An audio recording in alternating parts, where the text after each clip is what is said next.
મારી શેરડી કટાઈ બાકી છે અને સુગર મિલ બંધ થઈ ગઈ, એટલા માટે અહીંયા બધા ખેડૂતો આવે છે. અમને ફોન આવ્યો સિલીપ બોયાનો કે આવી જાઓ, બરાબર.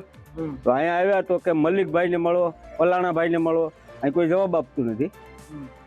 હવે અમારે શું કરવાનું? ટોટલ કેટલા ખેડૂતોને બાકી છે એ અંદાજિત એ પણ જવાબ આપતા નથી.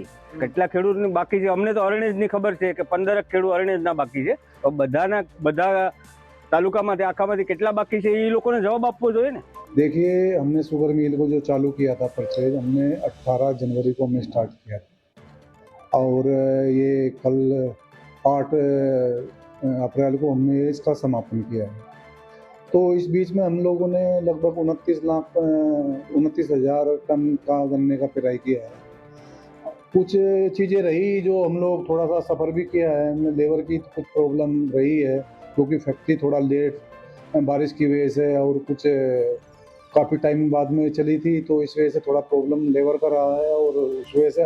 लेकिन हमने उसके बाबत में भी 5 हार्वेस्टर हमने यहाँ चलाए हैं जिससे कि फार्मर का ज़्यादा से ज़्यादा शेरडी हम लोग कटाई कर सकें.